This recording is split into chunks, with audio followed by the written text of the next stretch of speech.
소리나 팔던 게! 노인네 꼬셔서 20년 재벌 사무놀이 했으면 됐지. 적주제에 어디서 회사를 넘봐! 미친 거 아니야? 네가 술 먹고 말아먹은 돈이 얼마인 줄 알아? 네가 사람이면 양심이 있어야지.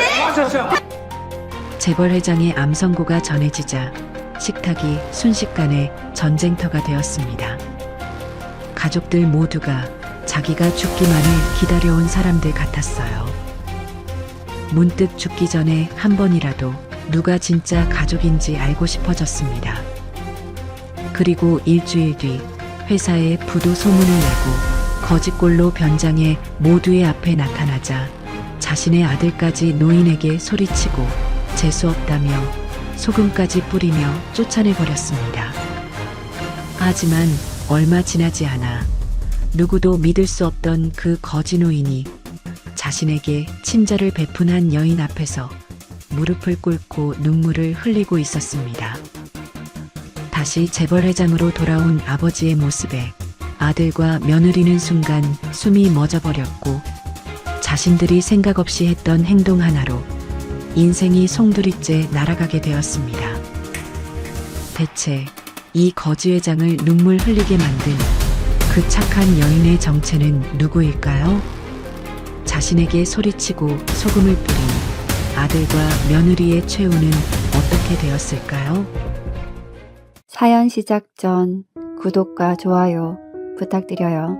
와우 사연이 그 사랑받아 더 좋은 사연 보내드릴게요. 오늘의 사연 시작합니다. 회장님, 크기와 모양이 좋지 않습니다. 악성일 가능성을 배제할 수 없을 것 같습니다. VIP 검진센터에서 대한민국 9위 재벌회장 윤기태가 내시경 검사 결과를 듣고 있었습니다. 종양의 크기가 상당하다는 말에 윤기태의 손가락 마디가 하얗게 변했어요.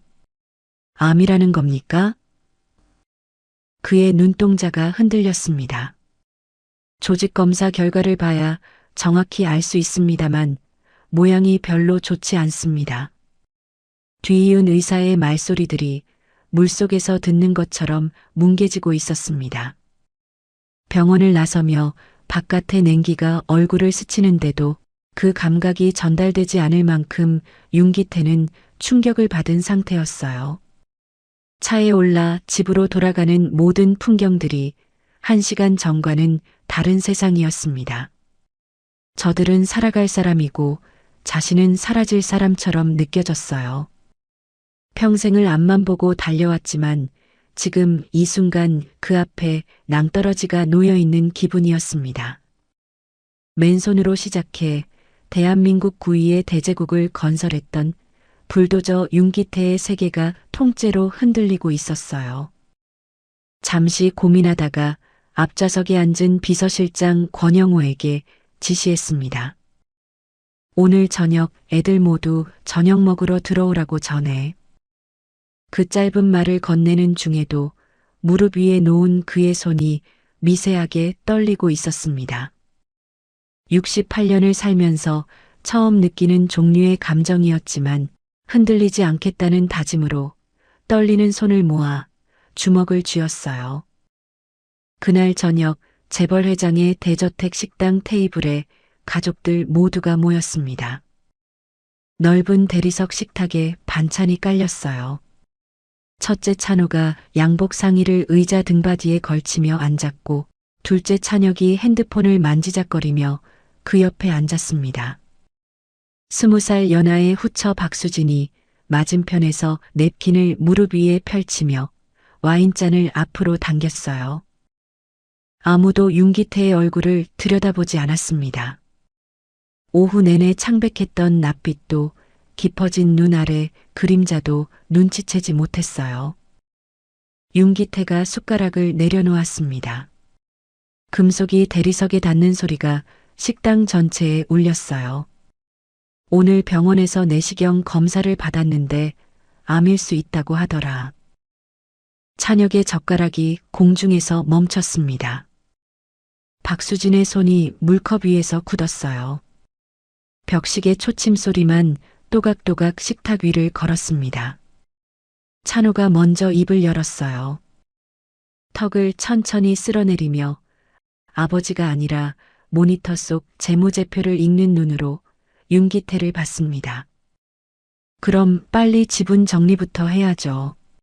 아버지 지분 38%가 상속세만 몇 천억이에요. 서둘러 증여계획을 세우면 최소 1,000억 이상은 아낄 수 있을 거예요. 식탁 위의 공기가 얼음처럼 갈라졌어요. 찬혁이 거들었습니다. 형, 그것보다 해외법인 지분이 먼저야. 그거 제대로 정리 안 하고 돌아가시면 완전 세금 폭탄이야. 두 아들의 반응에 윤기태의 눈가가 살짝 찡그려졌습니다. 그 순간 후처 박수진이 갑자기 테이블에 젓가락을 내려놓으며 날카로운 목소리로 말했어요.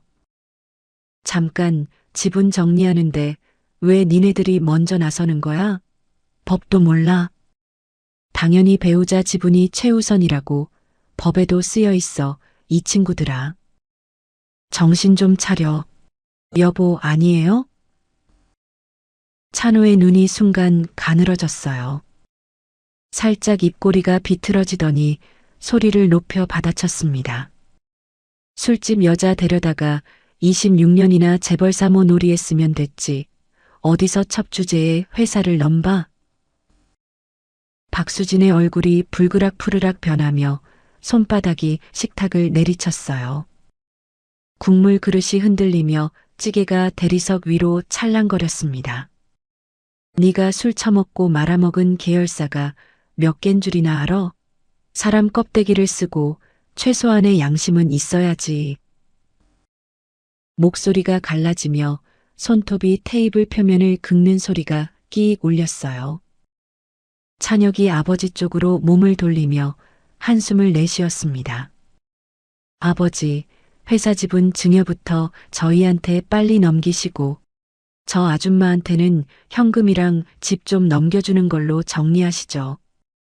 그 말을 들은 박수진의 얼굴이 붉어지더니 의자를 박차고 일어나서 두 아들을 번갈아 보며 소리쳤어요. 이 망나니들이 20년간 해먹은 게 몇 천억인 줄 당신도 잘 알잖아. 맨날 술 먹고 사고만 치는 애들한테 물려줬다간 1년도 못 가서 그룹이 통째로 공중분해될 게 뻔해. 찬호가 벌떡 일어났습니다. 의자가 뒤로 밀리며 바닥을 긁는 소리가 쇳소리처럼 날카로웠어요. 팔이 반찬 그릇을 스치며 국물이 대리석 위로 흥건하게 번졌습니다. 윤기태는 숟가락을 쥔 채 움직이지 못했어요. 번져가는 국물이 식탁 가장자리에서 한 방울씩 바닥에 떨어지는 것을 멍하니 내려다봤습니다. 또 국물 떨어지는 소리가 고함보다 또렷하게 귀에 박혔어요. 아직 확정 진단도 아니었습니다. 암인지 아닌지도 모르는 상태였어요. 그런데 이 식탁의 세 사람 모두가 자기가 죽고 난 뒤에 계산만 하고 있었습니다. 목소리를 높여야 했어요. 지분은 무슨 지분이냐? 나 아직 죽지 않았다. 그 한마디를 해야 했습니다. 그런데 입이 열리지 않았어요. 숟가락을 쥔 손가락에 힘이 풀리면서 금속이 대리석 위에 가볍게 부딪혔습니다. 그 소리를 아무도 듣지 못했어요. 마지막 순간까지 아버지 괜찮으세요? 라는 말을 단 한 번도 듣지 못하고 그날의 식탁은 마무리되었습니다. 그날 밤 윤기태는 서재에 홀로 앉았습니다. 오늘 식탁에서의 큰아들의 눈은 재무제표를 읽는 사람의 것이었어요. 아버지가 암일 수 있다는 말을 듣고 떠올린 것이 상속세였습니다. 찬혁은 아버지의 건강이 아니라 해외법인 세금이 먼저였어요. 후처 박수진은 남편이 죽을 수도 있다는 말 앞에서 배우자 지분을 챙기고 있었습니다. 세 사람 중 단 한 명이라도 진짜로 자기가 걱정되는 사람이 있었을까? 그 질문이 가슴 한가운데에 가시처럼 박혔어요. 빼려 해도 빠지지 않았습니다. 어쩌면 세 사람 모두 자기가 그냥 죽어버리면 더 좋겠다고 생각하고 있는 것은 아닐까? 죽으면 지분이 내려오고 회사가 내려오고 재산이 내려오니까. 살아있는 아버지보다 죽은 아버지가 더 쓸모 있는 사람들이 저 식탁에 앉아 있었던 것은 아닐까 하는 생각이 머리를 스쳤습니다. 등줄기가 서늘해졌어요. 암보다 더 무서운 것이 올라오고 있었습니다. 자기가 사라져도 이 집에서 슬퍼할 사람이 없을 수 있다는 가능성이 현실처럼 다가오고 있었어요. 평생 돈과 성공을 쫓아 살면서 가족은 그 안에 없었습니다. 큰 돈이 벌리기 시작하면서 아내를 버리고 더 젊고 더 화려한 여자를 데려왔어요. 아이들에게는 돈으로 최고의 환경을 만들어 주었습니다. 사랑 대신 카드를 줬고 대화 대신 용돈을 올려주었어요. 더 성공하는 게 자신의 역할이라 믿으며 그렇게 30년을 달려왔습니다. 그 끝에 도착한 곳이 오늘 저녁 식탁이었어요. 아이들이 저렇게 된 것이 누구 때문인가? 그 질문 앞에서 윤기태는 대답할 수 없었습니다. 하지만 정말로 그런 걸까? 단 한 사람도 자신을 걱정해주는 가족은 없는 것일까? 아무것도 확실히 알 수 없었지만 한 가지만은 분명했습니다. 그냥 이대로 손 놓고 죽을 수는 없었어요. 진짜 암이든 아니든 언젠가 죽을 날은 옵니다. 그날이 오기 전에 단 한 가지만 알고 싶었어요. 이 세상에 자기가 사라졌을 때 진짜로 슬퍼할 사람이 있는지, 돈과 지분과 상속이 아니라 아버지가 없어져서 가슴이 아픈 사람이 단 한 명이라도 있는지 확인해 보아야 했습니다. 만약에 죽더라도 그것만은 알고 죽어야 할 것만 같았어요. 다음 날 아침 서재문을 잠갔습니다. 30년 동안 자기를 지켜온 남자의 눈을 들여다봤어요. 영호야, 내가 미친 짓을 하나 하려고 해. 비서실장 권영호가 등을 고추 세웠습니다. 윤기태의 눈빛이 어젯밤과 달랐어요. 식탁에서 멍하니 국물을 내려다보던 눈이 아니었습니다. 무언가를 태우기로 결심한 사람의 눈이었어요. 윤기태가 천천히 계획을 설명했습니다. 3일 내로 자료를 만든 후에 2가지 발표를 준비하라고 지시했어요. 하나는 자신의 조직 검사 결과를 조작해서 말기 대장암 6개월 시한부 인생으로 발표하는 것이었습니다. 그리고 동시에 해외 법인에 숨겨둔 부채 1조 2천억이 한꺼번에 터지면서 UGT 그룹 전체가 부도 위기라는 자료를 배포하는 것이었어요. 자신이 모든 것을 잃고 시한부 인생이 되도록 만든 후에 거짓골로 사람들을 찾아가서 그들의 반응을 보고 싶었습니다. 사람들의 진짜 진심이 뭔지 보고 싶어? 돈이 사라지고 내가 죽어갈 때 남는 게 뭔지 알아야 죽어도 편하게 눈을 감을 수 있을 것 같아. 권영호의 눈이 벌겋게 달아올랐어요.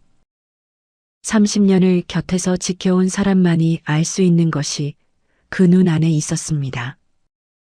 권 실장이 마지막으로 물었습니다. 회장님, 회사도 위험할 수 있는 프로젝트입니다. 괜찮으시겠습니까?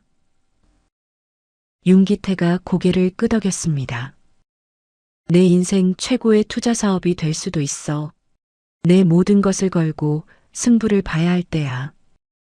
그의 눈이 그 어느 때보다 빛나고 있었습니다. 3일 후 인터넷에는 UGT 그룹의 부도 뉴스가 일제히 터졌습니다. 주가가 하한가를 찍었어요. 윤기태의 핸드폰이 쉴 새 없이 울렸습니다. 화면을 한번 보고 전원을 껐어요.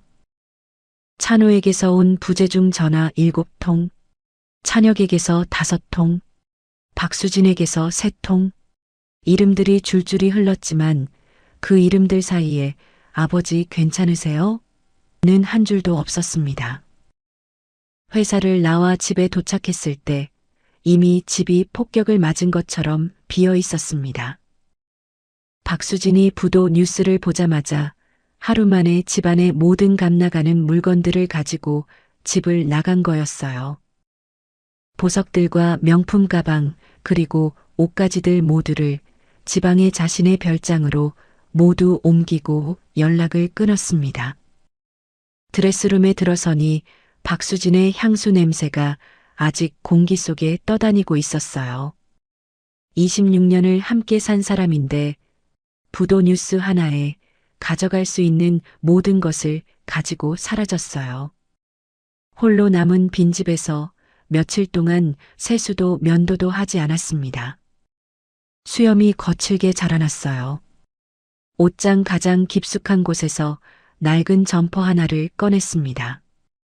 30년도 더 된 것이었어요. 먼지가 풀풀 날리며 좀 냄새가 코를 찔렀습니다. 푹 꺼진 눈, 거칠게 자란 수염, 실밥이 풀린 점퍼까지 거울 속 사람이 누구인지 자신도 못 알아볼 정도였습니다. 눈을 깜빡였어요. 거울 속 노인도 동시에 깜빡였습니다. 그제야 그것이 자기라는 것을 알았어요. 재벌 회장이 아니었습니다. 거울 안에는 어제까지 존재하지 않았던 노인이 한 명 서 있었어요. 거울 속 노인의 눈과 자기 눈이 맞닿는 순간 대한민국 10손가락 안에 드는 재벌 회장 윤기태는 죽었어요. 밤이 오고 비가 쏟아지기 시작했습니다. 현관문을 열었어요. 비를 맞고 걸어야 거지였습니다. 낡은 점퍼 위로 빗방울이 떨어졌어요. 하나씩 떨어지던 물방울이 어깨를 적시기 시작했습니다. 뒤를 돌아보지 않았습니다. 대리석 현관과 샹들리에 불빛이 등 뒤로 멀어졌어요. 점퍼에 스며든 빗물의 무게가 온몸으로 내려앉으면서 30년 묵은 먼지 냄새가 빗물에 씻겨 한꺼번에 올라왔습니다. 서울의 밤거리에 거짓골의 노인이 한 명 걷고 있었어요. 그렇게 비 오는 길을 걸어 첫 번째로 향한 곳은 큰아들 찬호의 아파트였습니다. 강남 한복판의 최고급 아파트 53층이었어요. 거짓골의 아버지가 아들의 아파트를 올려다보니 끝도 없이 높아 보였습니다. 아파트를 들어서는 입구 로비에서 경비원이 길을 막아섰어요. 석 달 전까지 90도로 허리를 굽히던 사람이었습니다. 지금 이 경비원의 눈에는 수상하고 더러운 노인 한 사람만이 보였어요. 신분증을 보여줘도 위층에 전화를 걸어 확인을 했습니다. 허가가 떨어지기까지 로비 구석 플라스틱 의자에서 10분을 기다렸어요. 대리석 바닥에 비친 자기 모습이 웅크린 채 앉아 있었습니다. 겨우 허가를 얻어 53층으로 올라갔지만 문을 열어주는 대신 인터폰 화면에 찬호의 얼굴이 나타났어요. 화면 속 거짓골의 아버지를 본 찬호의 눈이 가늘어졌어요. 놀라는 것이 아니라 귀찮은 것이 눈에 걸린 사람의 표정이었습니다. 아버지, 왜 이런 꼴로 여기까지 와요? 기자들 눈에 띄면 어쩌려고요? 이웃에 들릴까봐 소리를 줄인 것이었어요. 이미 부도가 확정된 마당에 자신은 가까이 가면 안 되는 전염병 바이러스 같은 존재가 되어 있었습니다. 그래도 힘겹게 용기를 내어서 한마디를 건네보았어요. 찬호야, 부도가 나서 아무것도 못 가지고 나왔는데 당장 급한 자금이라도 좀 빌려줄 수 있겠냐? 그래도 넌 큰아들이니까 아버지가 항상 믿고 있었잖아. 너 부도 났을 때 아빠가 매번 구해줬던 거 기억 안 나? 태어나 처음으로 아들에게 돈을 빌려달라고 말하는 입이 바위만큼 무거웠습니다. 혀가 입천장에 달라붙는 것 같았어요. 그런데 그 순간 생각지도 못한 반응이 아들에게서 돌아왔습니다. 아이 짜증나네. 그게 언제적 이야긴데 지금 또 해요? 이건 아버지 회사니까 아버지가 안고 가셔야죠. 물귀신 되시면 다 같이 죽어요. 누가 보기 전에 빨리 도망이라도 가세요. 그 말을 마지막으로 인터폰 화면이 꺼졌습니다. 아들의 얼굴이 사라지고 검은 화면에 복도 형광등 빛만 비쳤어요. 결국 문은 열리지 않았습니다. 뭔가 커다란 망치 같은 것으로 뒤통수를 한 대 맞은 기분이었습니다. 잠시 손가락이 배 위에서 머뭇거리다 내려왔습니다. 입에 쓴맛이 돌 정도로 아팠지만 어쩔 수 없었어요. 그렇게 포기하고 돌아서 엘리베이터 쪽을 향하는데 갑자기 뒤쪽에서 현관문이 열리는 소리가 났습니다. 그리고 순간 돌아도 보기 전에 등 뒤로 뭔가가 날아오는 느낌이더니 주변으로 흰색의 가루들이 날리는 게 보였어요. 소금이었습니다. 고개를 돌리지 않아도 알 수 있었어요. 진짜 재수가 없으려니까 허이 물렀거라. 며느리 노유라의 목소리였어요. 가볍고 짧았습니다. 그 가벼움이 칼날이었어요. 재수 없는 사람이 다녀간 뒤 애군을 쫓아내는 동작이었습니다. 죽을 수도 있다는 시아버지를 돌려보내고 뒷정리하듯 소금을 뿌린 것이었어요. 사람에게 한 것이 아니었습니다. 불길한 기운에게 한 것이었어요. 걸음이 멈췄습니다. 등이 굳고 어깨가 안으로 움츠러들었어요. 목덜미에 파고든 소금 알갱이가 땀과 섞이면서 피부 위에서 녹기 시작했습니다. 짠 물이 등줄기를 타고 한 줄기 흘러내리는 것이 느껴졌어요. 지금 뒤돌아보면 며느리의 눈과 마주치게 될 것 같았습니다. 그 눈에 비친 자기 모습을 직접 마주해야 했어요. 소금을 뿌릴 가치밖에 안 되는 노인의 모습을 보여주기 싫어 끝까지 돌아보지 않았습니다. 그대로 걸었어요. 엘리베이터 버튼을 눌렀습니다. 문이 열리고 겨우 도망치듯 엘리베이터 안으로 들어섰어요. 거울이 달린 엘리베이터였습니다. 등을 돌린 순간 거울 속에 자기 뒷모습이 비쳤어요. 낡은 점퍼 어깨 위에 하얀 소금 알갱이가 눈처럼 얹혀 있었습니다. 아파트 문을 나와 공원 벤치에 주저앉았어요. 다리가 풀려서 자신도 모르게 털썩거리며 겨우 앉았습니다. 어깨 쪽에 묻어있던 소금이 떨어졌어요. 아직도 등 뒤에서 날아오던 그 소금의 충격이 가시지가 않았습니다. 예상을 못한 것은 아니지만 이 정도일 거라고는 생각지 못했어요. 떨린 가슴을 진정시키면서 핸드폰을 뒤졌습니다. 둘째 녀석에게 걸어가기에는 위치가 너무 멀었어요. 그래도 둘째 녀석은 막내라 정이 좀 있어서 가끔 통화도 하는 사이였습니다. 이 녀석이라면 국밥이라도 한 그릇 사주지 않을까 하는 마음에 조심스럽게 전화기 버튼을 눌렀어요. 신호음이 3번 정도 울린 후에 수화기 너머에서 날카로운 목소리가 먼저 튀어나왔습니다. 아빠 미친 거 아니야? 지금 때가 어느 때라고 직접 전화를 해요? 언론 같은 데라도 알려줘봐. 그럼 우리도 다 죽는 거야. 좀 눈치 좀 챙겨요. 찬혁의 목소리가 빨랐어요. 다급함이 아니라 짜증이 속도를 만들고 있었습니다. 윤기태가 입을 열려는 순간 전화기 너머에서 다른 목소리가 끼어들었어요. 빨리 안 끊고 뭐해? 저 노인네가 돌았나 봐.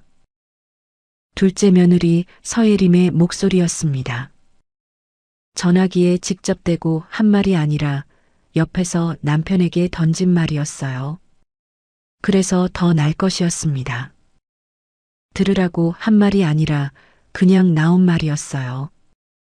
저 노인네 라는 4글자가 수화기를 뚫고 귓속으로 박혔습니다. 시아버지가 아니라 그냥 노인네였어요. 찬혁이 목소리를 한 톤 더 낮췄습니다.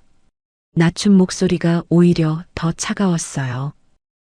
아빠, 솔직히 아빠는 이미 부도가 난 거고 자식들이라도 살아야죠. 이렇게 연락하시는 거 솔직히 부담스러워요. 언론 같은 데라도 알려지면 우리 명의로 된 재산도 다 내놓으라고 난리칠 거예요. 아빠가 진짜로 우리를 사랑하신다면 앞으로 연락도 하지 마시고 조용히 그냥 돌아가세요. 뚝 전화가 끊어졌어요. 뚜뚜뚜 단절음만 울렸습니다. 윤기태는 휴대폰을 귀에 댄 채로 그대로 얼어버렸어요. 내가 방금 뭘 들은 거지? 어디로 돌아가라는 것인지 물을 필요가 없었어요. 이 세상에서 조용히 사라져달라는 뜻이었습니다. 아들이 아버지에게 조용히 없는 듯이 죽어달라는 말을 한 것이었어요. 손이 떨리고 팔에 힘이 빠지면서 휴대폰이 손에서 미끄러졌어요. 무릎에 힘이 풀리며 엉덩이가 벤치 끝에서 미끄러지듯 내려갔고 등이 벤치 다리를 타고 바닥에 닿았습니다. 차가운 보도블록 위에 주저앉은 채 고개가 무릎 사이로 떨어졌어요. 소리가 나지 않았습니다. 울고 있는 것인지 아닌지도 본인이 몰랐어요. 밤거리에 사람들이 지나갔습니다. 대한민국 10손가락 안에 드는 재벌 회장이 보도블록 위에 주저앉아 있다는 것을 지나가는 사람들은 알지 못했습니다. 찬호의 인터폰이 꺼지던 순간과 큰 며느리의 소금이 뿌려지던 소리가 귓속에서 지워지지 않았습니다. 찬혁의 조용히 그냥 돌아가세요. 라는 말이 반복되어 겹쳐 재생되고 있었어요. 세 사람의 방식은 모두 달랐지만 결론은 같았습니다. 아버지가 제발 조용히 사라져 달라는 것이었어요. 이 아이들을 이렇게 만든 것이 누구인가? 그 질문이 가슴 한가운데를 관통하고 있었어요. 분노가 아니었습니다. 원망이라면 욕이라도 나왔을 겁니다. 그런데 아무것도 나오지 않았어요. 30년 전 돈을 벌겠다고 아이들의 엄마를 내쫓고 돈으로 키우면 된다고 생각한 사람이 자기였습니다. 아이들에게 남긴 것이 재산뿐이었고 재산이 사라지자 아버지도 더 이상 쓸모없는 존재가 돼버린 거였어요. 남은 것이 없었습니다. 처음부터 없었던 것을 이제야 알았을 뿐이었어요. 그 허탈한 깨달음의 끝에 비오는 거리를 걷다 보니 허기가 밀려오기 시작했습니다. 아침부터 아무것도 먹지 못하고 있었어요. 비가 그쳐 있었습니다. 발밑으로 아스팔트가 좁은 골목길로 바뀌었어요. 어느새 낯이 익은 재래시장 골목이 나타났습니다. 여기저기서 맛있는 냄새가 올라오고 있었어요. 그 사이로 어디선가 참기름 냄새가 바람을 타고 흘러왔습니다. 코끝을 찔렀어요. 뒤이어 김 굽는 냄새가 겹쳤습니다. 고소하고 짭짤한 냄새가 젖은 콘크리트 위를 기어와 폐 안쪽까지 밀려 들어왔어요. 그 순간 그 익숙한 냄새의 한가운데에서 갑자기 눈이 번쩍 뜨였습니다. 여기는 30년 전 이혼한 전처의 김밥집이 있던 재래시장이었어요. 배고픔에 자신도 모르게 이곳으로 걸어오면서도 그 냄새를 맡기 전까지 생각지도 못하고 있었습니다. 조그만 사무실에서 사업을 시작할 때쯤 아내는 가게에 보탬이 되겠다고 작은 김밥집을 열었어요. 그 재래시장에서 아이 둘을 키우면서도 새벽부터 늦은 시간까지 김밥과 우동을 팔았습니다. 이후에 자신의 사업이 갑자기 커져가도 아내는 그 가게를 닫지 않았어요. 그 와중에 사업체가 급격히 성장하고 돈이 들어오면서 자신은 점점 다른 종류의 사람이 되어갔습니다. 사업차 자주 가던 고급 VIP 바에서 만난 20살 연하 박수진에게 빠져 일방적으로 아내에게 위자료만 주고 이혼을 통보했습니다. 그 이후에 까마득히 잊고 있었는데 자신도 모르게 익숙한 이곳으로 발을 옮겼던 거였어요. 저 앞에 간판이 눈에 들어왔습니다. 미진이네 김밥우동. 페인트도 벗겨지고 간판 모서리에 녹이 슬어 있었습니다. 하지만 안쪽에 불이 켜져 있었어요. 노란 불빛이 유리문 너머로 새어나오고 있었습니다. 그 사이로 참기름 냄새와 구수한 된장국 향이 코끝을 다시 찔러왔어요. 미안함보다 배고픔이 먼저 밀려왔습니다. 옆 건물 유리문에 비친 자기 모습이 보였습니다. 수염이 덥수룩하고 점퍼에 소금 자국이 묻은 노인이 서 있었어요. 이 모습으로 전철을 다시 만날 수는 없을 것 같았지만 제 발걸음은 이미 그곳을 향해 나아가고 있었어요. 가게에 가까이 다가가자 심장이 빠르게 뛰기 시작했습니다. 그때 갑자기 가게 문이 열렸습니다. 앞치마를 두른 여자가 쓰레기 봉투를 들고 나왔어요. 흰머리, 깊은 주름과 굽은 허리에 왼쪽 손목에 보호대가 감겨 있었습니다. 30년 만에 마주친 여자였지만 단 1초 만에 단번에 알아봤습니다. 최미진이었어요. 눈이 마주쳤습니다. 쓰레기 봉투를 든 손이 멈췄어요. 봉투가 바닥에 스치는 소리가 났습니다. 시장 골목의 소리가 전부 멀어졌어요. 30년이라는 시간이 이 골목 위에 통째로 내려앉은 것 같았습니다. 최미진의 눈에서 30년 전의 얼굴이 올라왔어요. 이혼 서류에 도장을 찍던 날에 꾹 담은 입술이 지금 주름이 깊어진 이 얼굴 위에 겹쳐졌어요. 같은 사람인데 다른 사람처럼 보였습니다. 당신이야? 최미진의 목소리는 30년 전보다 낮아져 있었어요. 하지만 차분했습니다. 모든 것을 내려놓은 사람이 예상 밖의 것을 마주쳤을 때의 차분함이었어요. 윤기태가 고개를 숙였습니다. 아무 말도 나오지 않았어요. 30년 전에 버렸던 여자 앞에 지금 거짓골로 돌아와 서 있었습니다. 최미진은 젖은 점퍼와 찢어진 운동화를 봤습니다. 눈이 한 번 위에서 아래로 훑었지만 얼굴에 어떤 감정도 없었어요. 한숨을 한 번 쉬었습니다. 그 한숨에 30년이 담겨 있는 것 같았지만 말로 꺼내지 않았어요. 가게 문을 열었습니다. 들어와. 좁지만 깨끗한 가게였어요. 테이블 3개에 벽에 손글씨로 쓴 메뉴판의 글씨가 삐뚤었지만 정성스러웠습니다. 최미진이 말없이 뒤편 작은 샤워실로 안내했어요. 수건 한 장을 건넸습니다. 일단 따뜻한 물로 좀 씻어. 그 나이에 젖은 채로 오래 있으면 몸에 안 좋아. 돌아서서 나갔어요. 뒤도 돌아보지 않았습니다. 샤워기를 틀자 따뜻한 물이 정수리 위로 쏟아졌습니다. 머리카락을 타고 얼굴 위로 흘러내리고 목을 지나 발끝까지 내려갔어요. 종일 비에 젖어 몸에 배어있던 냉기가 따뜻한 물에 씻겨나가기 시작했습니다. 그리고 그 냉기와 함께 참았던 것이 올라왔어요. 목구멍 안쪽에서 뭉쳐 올라오는 것을 막을 수 없었습니다. 등이 타일 벽에 닿았어요.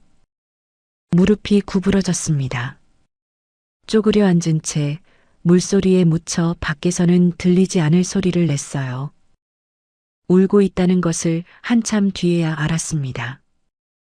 단 하루 동안의 거지의 삶이 너무나도 고단하고 충격적이었어요. 그 안에 얼어붙었던 것이 따뜻한 온수와 작은 말 한마디에 녹아져 내리는 기분이었습니다. 염치 없지만 너무나도 따뜻했어요. 겨우 추스리고 샤워실을 나왔더니 테이블 위에 김밥 한 줄과 따뜻한 우동 한 그릇이 놓여 있었어요. 김이 모락모락 피어올랐습니다. 최미진은 뒤를 돌린 채 김밥 속재료를 손질하고 있었어요.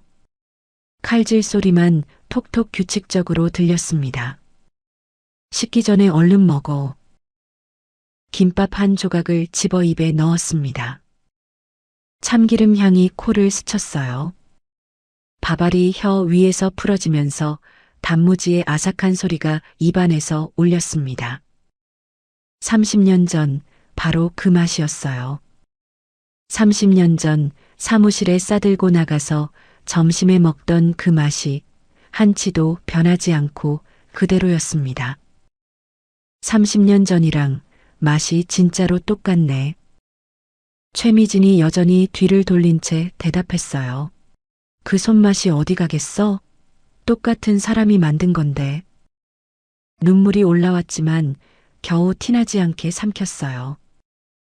뜨거운 우동 국물을 마셨습니다. 국물이 목을 타고 내려가며 속이 풀렸어요. 종일 차가운 빗물에 젖었던 몸이 안쪽부터 데워지기 시작했습니다. 30년 전에 버린 여자가 차려준 김밥 한 줄과 우동 한 그릇이 세상 어떤 고급 밥상보다 따뜻했어요. 김밥을 다 먹고 숟가락을 내려놓았습니다. 최미진이 빈 그릇을 가져가며 고개를 돌리지 않았어요. 윤기태가 천천히 입을 열었습니다. 처음에는 병원 이야기부터 꺼냈습니다. 내시경을 하고 암일 확률이 높다는 것까지 다 말했어요. 그러고는 식탁 이야기를 했습니다. 찬호와 찬혁이가 고함을 지르고 후처가 싸움을 거는 그 모든 상황들을 설명했어요. 모두가 자신이 죽기만을 기다리는 사람들처럼 아무도 아버지 괜찮으세요? 라고 묻지 않았다는 가장 힘든 이야기까지 자신도 모르게 전부 털어놓고 있었습니다. 그리고 오늘 박수진은 도망가고 아이들에게 소금을 맞고 조용히 죽어달라는 말을 들었다는 것까지 이야기했을 때 그의 눈에서 눈물이 떨어지고 있었습니다. 며느리한테 소금을 맞던 그 순간의 감촉이 아직도 등 뒤에 남아있는 것 같아. 최미진의 칼질이 멈췄어요. 손이 미세하게 떨렸습니다. 정리할 것이 없는 도마 위를 쓸어내리는 손이 감정을 다스리기 위한 손이라는 것을 윤기태는 알았어요. 찬혁이가 그냥 조용히 돌아가세요라는 말을 이해하는데 10초가 넘게 걸렸어. 돌아가라는 게 조용히 죽으라는 거더라. 최미진의 등이 한번 움찔했어요. 긴 침묵이 흘렀습니다. 윤기태가 고개를 숙인 채 빈 그릇을 내려다봤어요. 아무래도 내가 자식 농사를 다 망친 것 같아. 그 한마디가 나오기까지 몇 초가 걸렸는지 셀 수 없었어요. 평생 남에게 지시만 하던 입이 자기 잘못을 인정하는 말을 처음 뱉은 것이었습니다. 최미진이 천천히 돌아섰어요. 처음으로 윤기태의 얼굴을 정면에서 봤습니다. 눈이 젖어 있었어요. 하지만 눈물은 흘러내리지 않았습니다. 뭔가를 말하려다가 다시 멈추고 주워 담는 느낌이었어요. 눈물도 한마디도 모두 30년의 시간이 가져다 준 멈춤의 동작이었습니다. 최미진이 말없이 수건을 한 장 꺼내 테이블 위를 닦기 시작했습니다. 이미 깨끗한 테이블을 닦는 손이 떨리고 있었어요. 이 여자에게 말은 30년 전에 이미 다 끝난 도구 같았습니다. 하지만 자신의 말들을 모두 다 들어주고 촉촉해진 눈가를 바라보면서 자신의 아픔을 함께 느껴주는 것만 같아서 왠지 마음이 따뜻해져 왔습니다. 저녁 시간이 되어서 단골들이 하나둘씩 가게로 들어오기 시작했어요. 단골 할머니 한 분이 김밥을 받아들며 윤기태 쪽을 힐끗 봤습니다. 최미진에게 고개를 기울이며 속삭였어요. 미진아, 저분 누구야? 최미진이 김밥을 싸는 손을 멈추지 않았습니다. 옛날에 알던 분이에요. 윤기태의 손이 테이블 위에서 굳었어요. 전 남편이라고 하지 않고 옛날에 알던 사람이라고 했습니다. 그 6글자 안에 30년의 거리가 전부 들어 있었습니다. 바쁜 시간이 지나고 서서히 가게를 정리할 시간이 되고 있었어요. 윤기태는 여전히 가게 끝자리에 앉아 멍하니 생각에 잠겨 있었습니다. 그때 벽 한쪽 구석에 붙어 있는 사진이 보였어요. 노랗게 바랜 사진이었습니다. 찬호와 찬혁이 귀여운 애들 옷을 입고 나란히 서서 웃고 있었어요.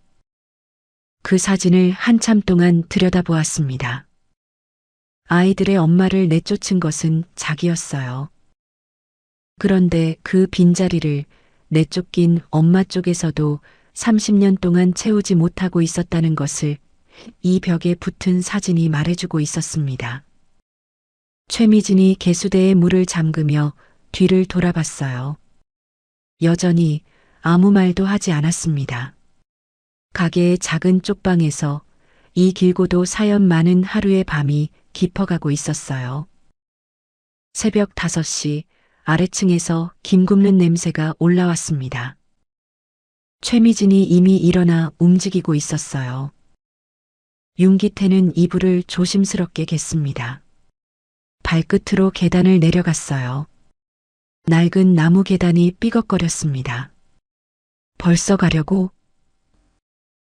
돌아보지도 않은 채 묻는 말이었어요. 더 있으면 당신한테 짐만 되니까. 최미진이 칼을 도마 위에 내려놓는 소리가 났어요. 뒤를 돌아가게 안쪽 선반으로 갔습니다.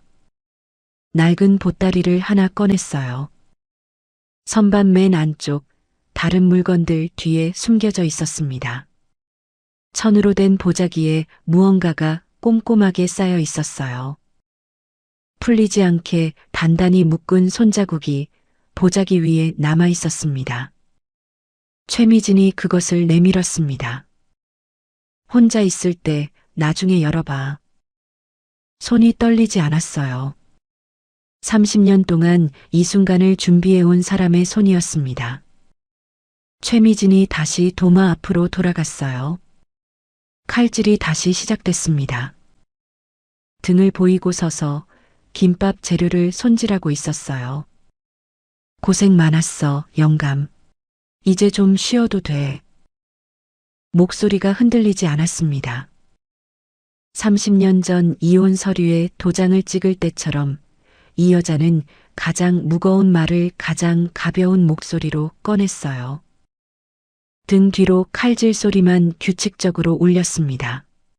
그 소리가 이 여자의 작별 인사였어요. 한참을 서 있었습니다. 고맙다고, 미안하다고, 30년 전에 내가 잘못했다고. 그 말들이 전부 목구멍 안에서 뭉쳐 있었지만 하나도 나오지 않았어요. 보따리를 안은 채 가게 문을 열고 나왔습니다. 문이 닫혔어요. 멀어질 때까지 등 뒤쪽에서 그녀의 칼질 소리가 계속해서 들려왔습니다. 시장 골목 끝 벤치에 앉았습니다. 새벽 공기가 차가웠어요.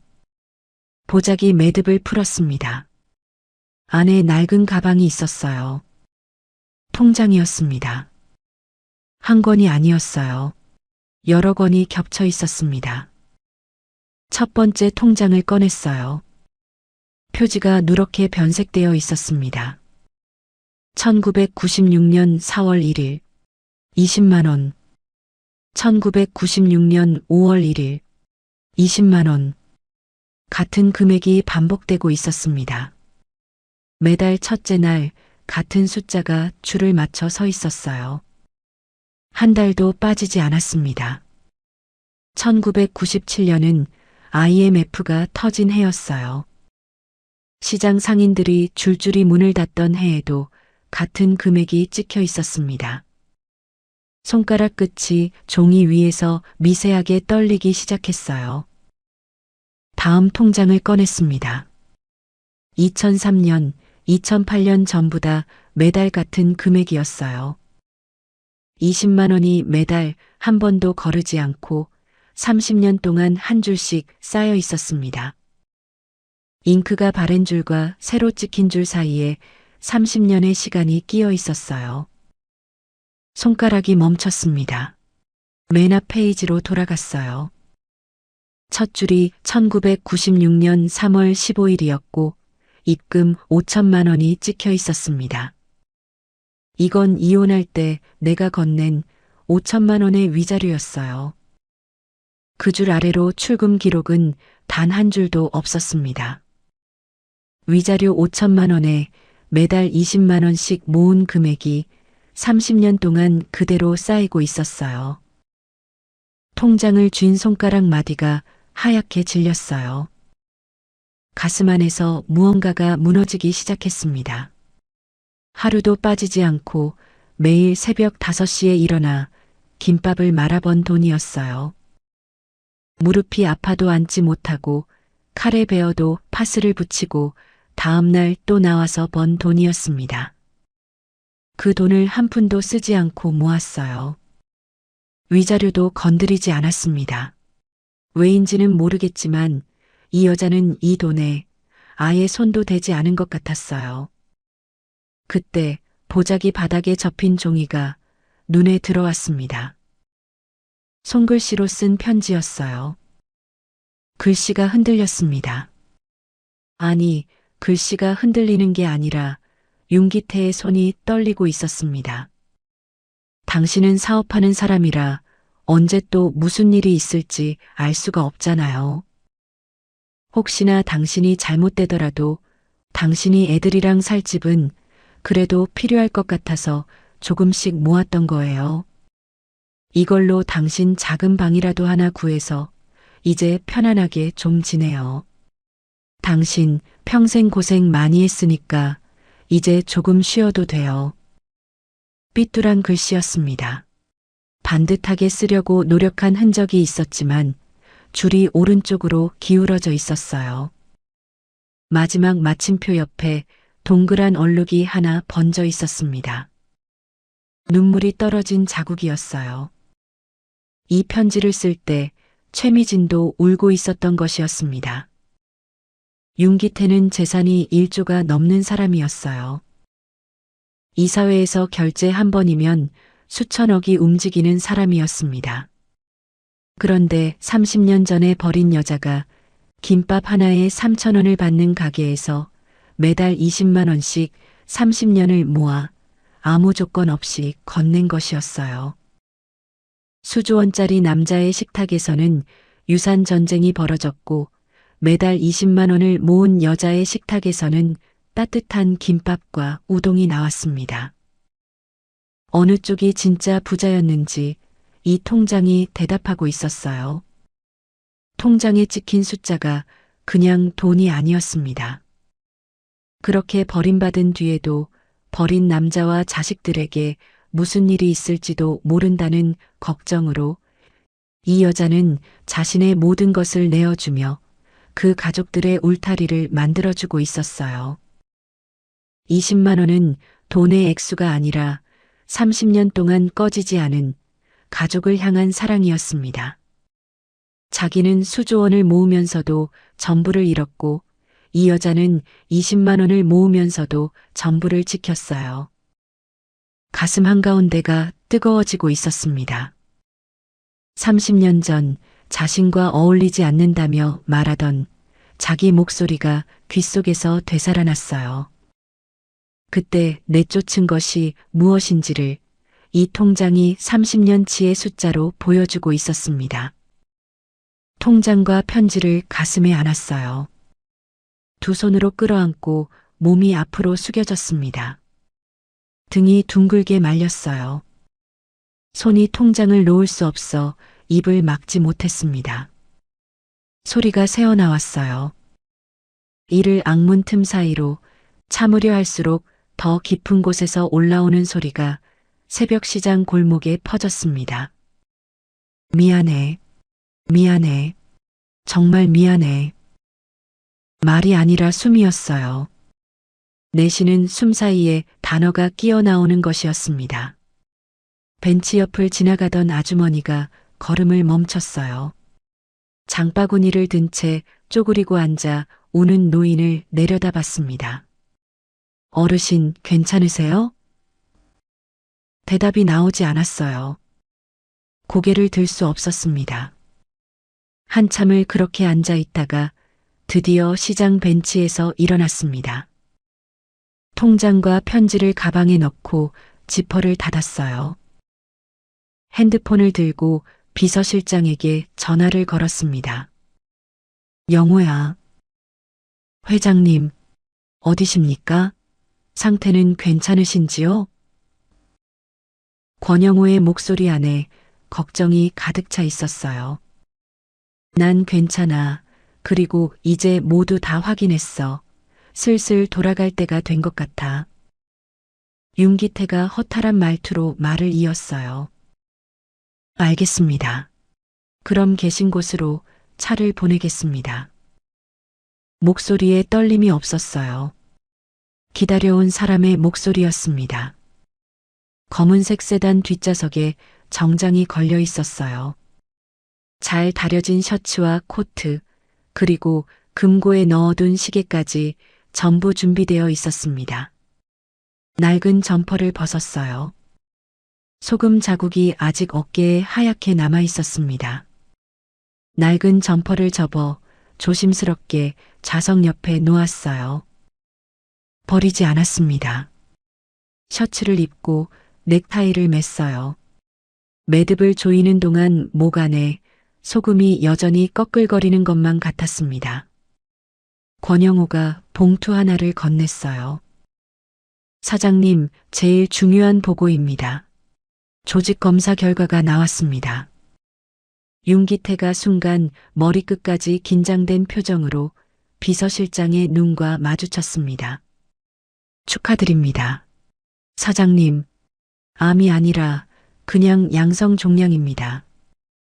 일주일간 짓눌렸던 마음 때문인지 울컥하는 느낌에 눈물이 흘러내렸습니다. 윤기태가 서류를 손에 쥐고 눈을 감았다가 다시 떴습니다. 내일 당장 이사회를 소집해. 이제 내가 살아온 인생을 바로잡을 시간이야. 다음 날 오후 3시 UGT그룹 본사 32층 대회의실이었습니다. 이사진 12명이 앉아 있었어요. 하지만 이 회의를 지배하는 것은 이사진이 아니었습니다. UGT그룹의 큰아들 윤찬호였어요. 찬호가 상석에서 두 번째 자리에 앉아 있었습니다. 회장이 앉아야 할 상석은 비어 있었어요. 원래는 부도가 날까봐 일주일을 숨어 있었는데 UGT조선의 5만 명이 넘는 임직원들 덕분에 정부에서 공적 자금을 투입한다는 보도가 있었어요. 싼 값에 회사를 장악하고 공적 자금을 받아볼 생각으로 나온 자리였습니다.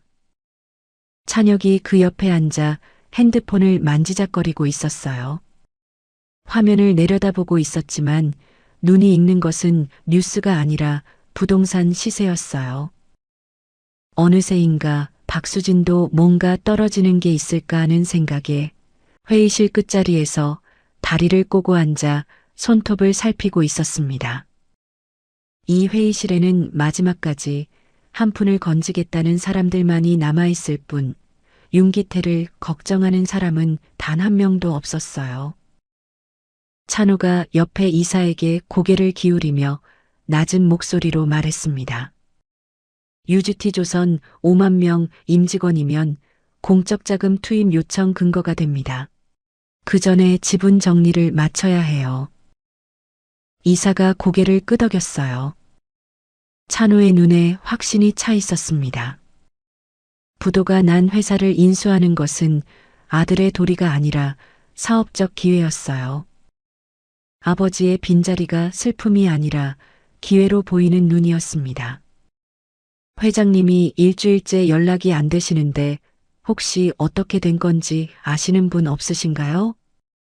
한 이사가 조심스럽게 입을 열었어요. 찬호가 가볍게 손을 저었습니다. 건강 문제로 당분간 경영에서 물러나실 겁니다.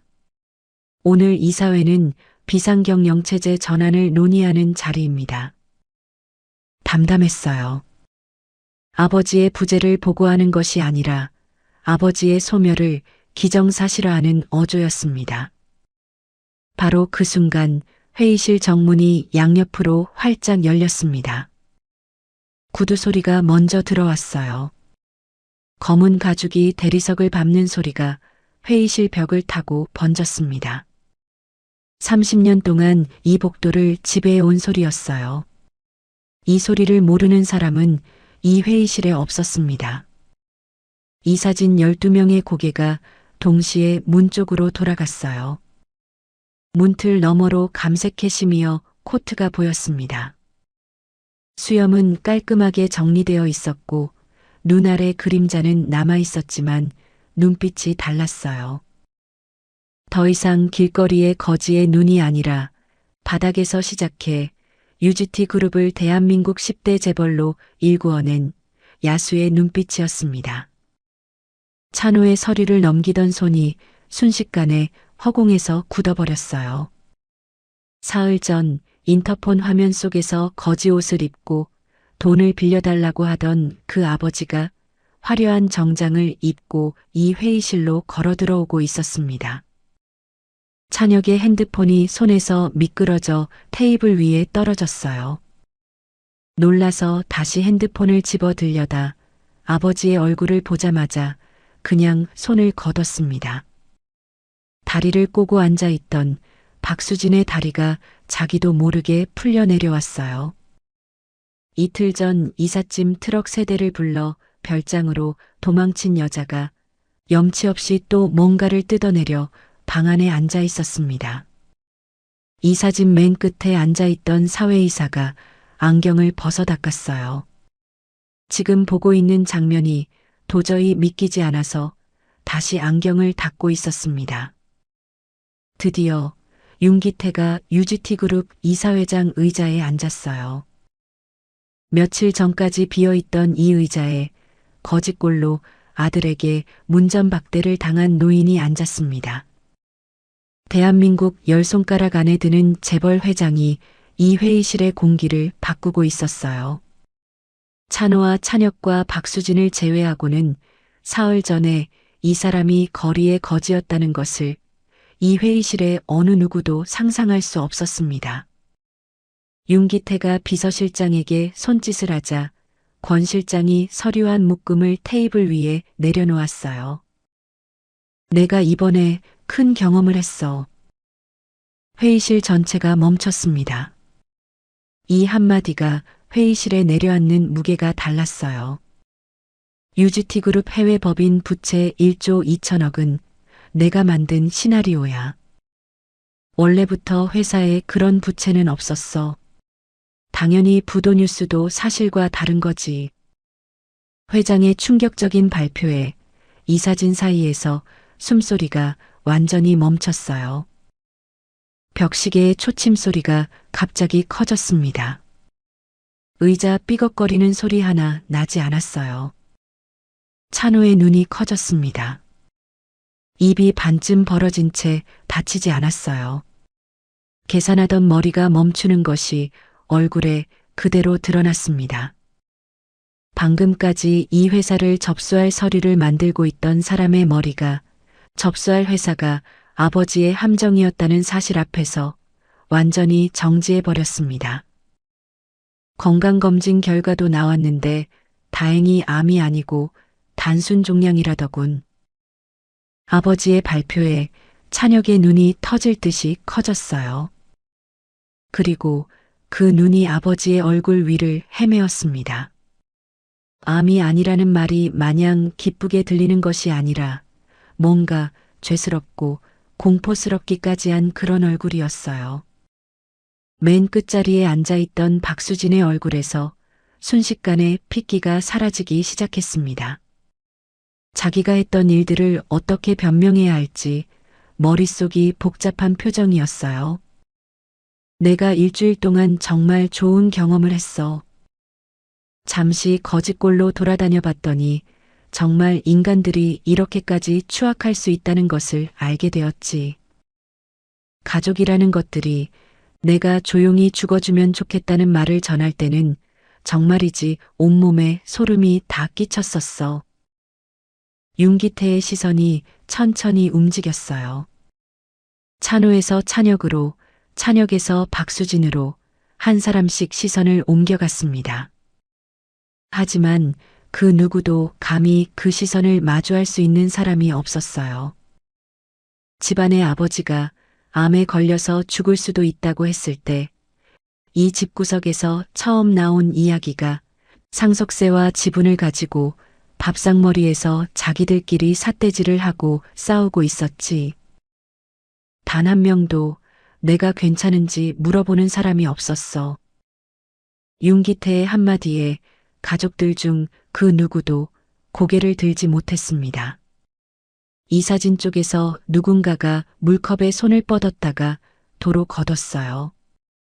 물을 마시는 소리조차 이 회의실에서는 눈치가 보일 정도의 심각한 분위기였습니다. 윤기태의 단단한 목소리가 쉬지 않고 설명을 이어갔습니다. 첫째 집에 갔더니 기자들이 보면 어쩔 거냐면서 무슨 전염병 환자처럼 나를 내쫓더군. 순간 찬호의 얼굴이 일그러졌습니다. 이 사진 쪽에서 시선이 찬호에게 쏠렸어요. 게다가 그 집 며느리가 내가 뒤돌아서는데 재수 없다면서 내 등에 소금을 뿌렸어. 진짜로? 말도 안 돼. 라는 소리가 여기저기서 흘러나왔고 회의실의 공기가 순식간에 얼음이 되어버렸습니다. 이 사진 중 한 명이 손으로 입을 가렸습니다.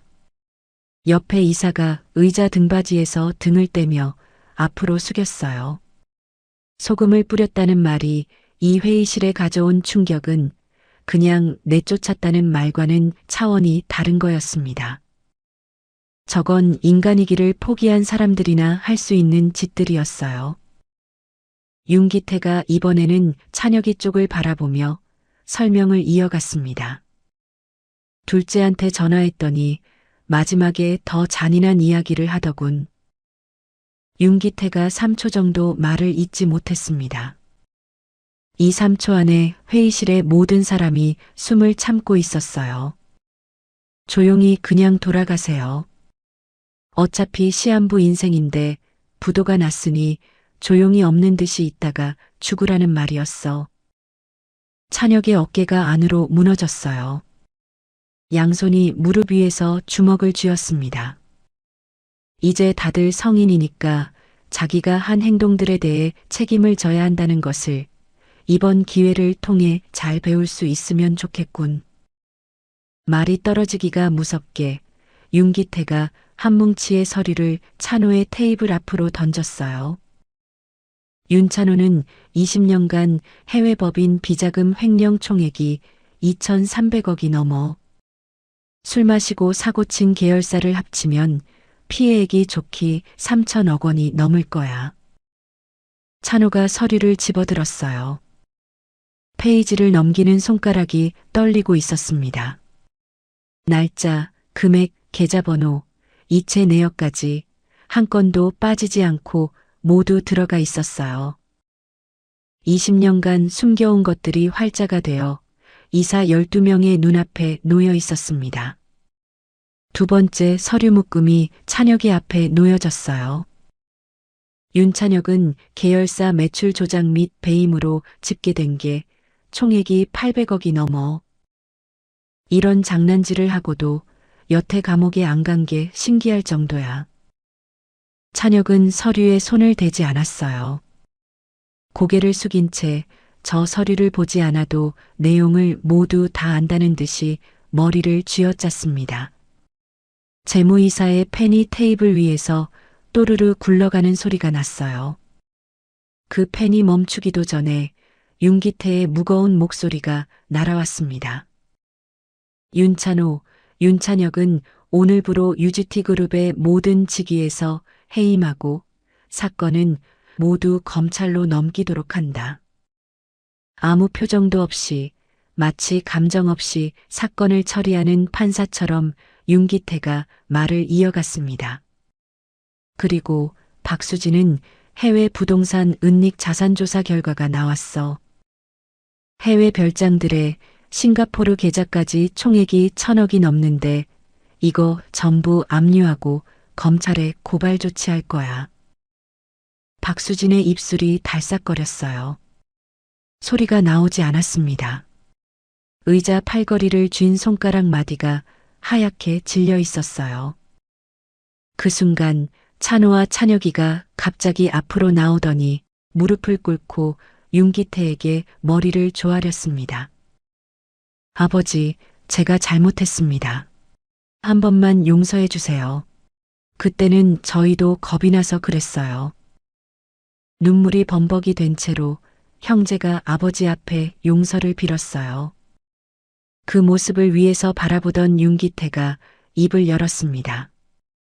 미안하지만 너무 늦은 것 같구나. 원래 삶이라는 게 언젠가 그 사람의 바닥이 드러나게 되는 법이거든. 세상을 살아가는 자세가 결국 그 사람의 인생을 결정짓는 거란다. 유리잔은 깨지기 전에 잘 다루어야 하는 거야. 나는 이제 더 이상 너희들의 아버지가 아니라 그냥 이사회 의장으로서 직무를 다할 뿐이야. 회의실의 공기가 갈라졌어요. 마지막 한마디가 내려앉은 뒤 벽식의 초침이 10번 넘게 울리는 동안 아무도 움직이지 못했습니다. 단지 서류나 돈의 문제가 아니라 마지막 한마디가 충격이었어요. 아버지가 아버지이기를 그만두겠다는 선언은 이번에는 아버지가 혈육관계를 자르겠다는 말이었습니다. 그건 지금까지 들었던 어떤 말보다 더 강력한 메시지였어요. 자신들이 가진 모든 권한은 결국 아버지가 존재해야만 얻을 수 있었던 것이었습니다. 그 말의 무게감이 두 아들의 어깨를 바닥까지 짓눌렀어요. 난 지금부터 그냥 고소인이고 너희는 이 시간부로 그냥 피고인이야. 회사의 법률 자문은 너희들에게는 지원되지 않을 거야. 이제 법정에서 보자. 찬호가 무릎 꿇은 채로 그 자리에서 완전히 얼어버렸어요. 찬호의 얼굴에 공포가 올라와 있었습니다. 계산하는 머리가 아니라 처음으로 계산이 불가능한 상황에 내몰린 사람의 얼굴이었어요. 아버지, 제발 한 번만 더 기회를 주세요. 제발요. 말이 끊어졌습니다. 찬혁은 아예 그 자리에서 고개도 들지 못하고 있었습니다. 자기가 생각해도 자신이 내뱉은 말이 너무나도 잔인한 것처럼 느껴졌어요. 박수진이 벌떡 일어나 윤기태에게 다가가려 했습니다. 잠깐만, 회장님, 나한테 이러시면 안 되는 거 아니에요? 목소리가 갈라지고 혀가 꼬이고 있었습니다. 재벌 부인이었던 자신이 감옥을 갈지도 모른다는 생각에 온몸을 떨고 있었어요. 그때 회의실 문이 열리고 검찰 수사관 4명이 들어왔습니다. 박수진의 발이 뒤로 물러났어요. 더 이상 물러날 곳이 없었습니다. 박수진 씨, 재산 해외 은닉 혐의로 임의동행 요청드립니다. 박수진의 무릎이 꺾이려는 것을 수사관이 부축했어요. 26년 동안 재벌 3호 자리에서 누렸던 모든 것이 이 회의실 바닥 위에서 무너지고 있었습니다. 회의실을 나가는 박수진의 뒷모습을 이사진이 지켜봤어요. 앞줄의 이사가 서류를 내려놓고 두 손을 무릎 위에 올렸습니다. 옆에 이사가 안경을 벗어 눈가를 짚었어요. 아무도 입을 열지 못했습니다. 윤기태가 서서히 걸어 나와 회의실 문을 열고 나갔습니다. 구두가 복도 대리석을 울렸어요. 뒤에서 찬호가 무언가를 외치는 소리가 들렸지만 돌아보지 않았습니다. 엘리베이터에 올라타고 문이 닫혔습니다. 코트 안주머니에서 통장의 묵직한 무게가 손바닥에 전해졌어요. 방금 3천억이 넘는 횡령과 배임을 들추고 두 아들을 해임하고 후처를 검찰에 넘겼습니다. 그 모든 것보다 손바닥 위에 이 통장의 묵직함이 더 강렬하게 느껴졌습니다. 엘리베이터 숫자가 내려가고 있었습니다. 찬호의 넘어진 의자 소리, 찬혁의 침묵, 박수진의 갈라진 목소리가 전부 멀어지고 있었어요. 하지만 끝이 아니었습니다. 응징은 했지만 되돌려야 할 것은 아직 시작도 하지 못했어요. 모든 이사회를 마치고서 일요일이면 미진이를 보기 위해 시장으로 갔습니다. 꽃다발을 하나 들고 골목으로 들어서면 참기름 냄새가 먼저 맞아줬어요. 김밥을 먹고 설거지를 도왔습니다. 최미진은 아무것도 묻지 않았고 윤기태도 아무것도 설명하지 않았어요. 두 사람 사이에 30년은 말이 아니라 그릇을 씻는 손으로 조금씩 좁혀지고 있었습니다. 그날도 들꽃 다발을 들고 코너를 돌았어요. 미진이네 김밥 우동 앞에 멈춰 섰습니다. 셔터가 닫혀 있었어요. 순간 묘한 불안함이 밀려왔습니다. 뭔가 너무 좋은 일이 계속되는 순간마다 이 행복이 언젠가 깨질지도 모른다는 생각이 드는 그런 본능적인 두려움 같은 것이었어요. 30년 동안 단 하루도 문을 닫지 않은 가게였습니다. 손잡이를 잡아당겼지만 굳게 잠겨 있었습니다. 유리문 너머를 들여다봤어요. 안쪽이 어두웠습니다. 그때 옆에서 장사를 하시는 생선가게 아주머니가 윤기태에게 다가왔어요. 아주머니의 눈이 충혈되어 있었습니다. 미진이가 며칠 전에 쓰러졌었어요. 급성 백혈병이라고 하더라고요. 꽃다발을 쥔 손에서 힘이 빠졌어요. 줄기가 손가락 사이로 미끄러졌습니다. 들꽃이 시장 바닥 위에 떨어지며 꽃잎이 흩어졌어요. 꽃을 줍지도 않고 그대로 돌아서서 뛰기 시작했습니다. 병실 문을 열었습니다. 침대 위에 최미진이 누워 있었어요. 수액줄이 왼팔에 연결되어 있었고 얼굴에 혈색이 없어 보였습니다. 윤기태를 보더니 입꼬리가 아주 미세하게 올라갔어요. 뭐 하려고 여기로 와요? 일요일인데 집에 가서 조금 쉬시지. 난 괜찮으니까 걱정 말고 돌아가세요. 병상 위에서도 이 여자의 목소리는 흔들리지 않았습니다. 침대 옆 의자에 앉았어요. 최미진의 손을 조심스럽게 감쌌습니다. 수액줄이 연결된 손등 위로 칼자국과 참기름에 데인 자국이 손가락 마디마다 남아 있었어요. 윤기태가 내민 그 손길을 최미진이 거부하지 않고 함께 맞잡았습니다. 복도에서 담당 의사와 상담을 했습니다. 급성 골수성 백혈병입니다. 화학요법만으로는 한계가 있고 골수이식이 시급합니다. 의사가 굳은 어조로 말을 전했습니다. 그럼 저의 골수를 먼저 검사해 주십시오. 담당의가 고개를 저었습니다. 해볼 수는 있지만 배우자분은 확률상 높지 않습니다. 자녀분이 계신다면 검사를 진행하는 것이 좋겠습니다. 자녀라는 두 글자가 복도의 소독약 냄새를 뚫고 가슴 한가운데를 관통했어요. 최미진의 핏줄은 이 세상에 두 사람뿐이었습니다. 그런데 그 두 사람을 자기 손으로 구치소에 넣어놓은 상태였어요. 나는 이제 더 이상 너희들의 아버지가 아니다. 이사회에서 자기 입으로 한 말이 복도 벽에 부딪혀 돌아오는 것 같았습니다. 아버지가 아니라고 선언한 입으로 아버지로서 아들들에게 가야 했어요. 병실 문밖 의자에 앉아 잠시 생각에 잠겼습니다. 병실 안에서 최미진의 기침 소리가 들렸어요. 가늘고 마른 기침이었습니다. 30년 동안 새벽마다 김밥을 싸며 가족을 그리워하던 여자가 지금 저 안에서 죽어가고 있었어요. 그 소리를 등으로 받으며 윤기태가 눈을 감았습니다. 결정하는데 3초도 걸리지 않았어요. 아버지가 아니라고 했지만 아버지인 채로 가야만 했습니다. 그리고 이건 자식들의 어머니의 일이기도 했어요. 최소한 아이들에게 알려주고 사람으로서의 도리를 다할 수 있는 기회를 주어야 한다고 생각했습니다. 서울구치소였습니다. 콘크리트 벽이 양쪽을 막고 있었어요. 복도 끝에서 철문이 열리고 닫히는 소리가 규칙적으로 울렸습니다. 쇳소리가 울릴 때마다 누군가가 갇히거나 누군가를 만나러 가는 것이었어요. 면회 신청서를 쓰는 손이 떨렸습니다.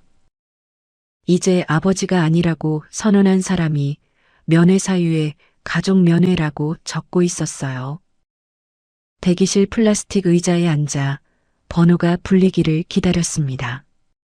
가슴 안주머니에 최미진의 통장과 편지가 들어 있었어요. 종이의 모서리가 손끝에 닿았습니다. 이것을 보여주려고 왔어요. 아들들에게 어머니가 어떻게 살아왔는지를 알려주고 그 어머니가 지금 생명이 위독하다는 사실을 알려주어야 했습니다. 칸막이 유리 너머로 찬호가 나왔어요. 수감복을 입고 있었습니다. 수척한 얼굴에 뺨이 움푹 파여 광대뼈가 도드라져 있었어요.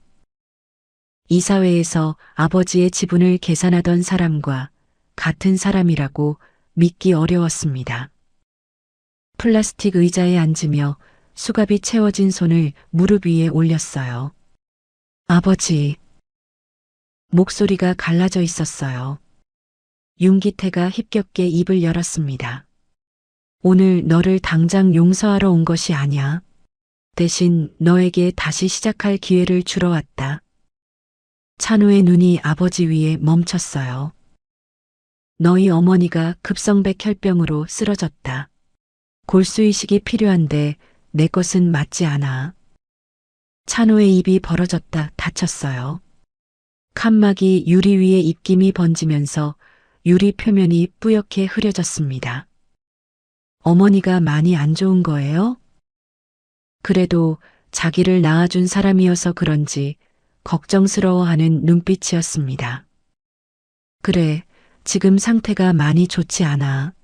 하지만 너희들이 도와주면 나을 수도 있어. 너희 어머니는 한 번도 너희들을 잊은 적이 없었더구나. 윤기태가 최미진의 30년을 이야기했습니다. 시장에서 혼자서 김밥 가게를 해오면서 여전히 두 아들의 사진을 보며 하루를 시작했다는 것을 알려줬어요. 노랗게 바랜 그 사진을 세상에서 가장 소중하게 생각한다는 것도 말해주었습니다. 찬호의 턱에 힘이 들어가기 시작했어요. 이를 악물고 애써 울음을 참는 모습이었습니다. 그리고 이걸 봐라. 가슴 안주머니에서 통장과 편지를 꺼냈어요. 칸막이 유리에 대고 펼쳐 보여줬습니다. 찬호가 삐뚤한 글씨를 읽으려고 얼굴을 유리에 바짝 가까이 댔어요. 코끝이 유리에 거의 닿았습니다. 1996년 4월 1일 20만 원. 숫자가 흐릿한 유리 너머로 보였습니다. 너희 어머니는 내가 사업을 하니까 언젠가 잘못될 수도 있다는 걸 알고 있었어. 윤기태의 목소리가 낮아졌습니다.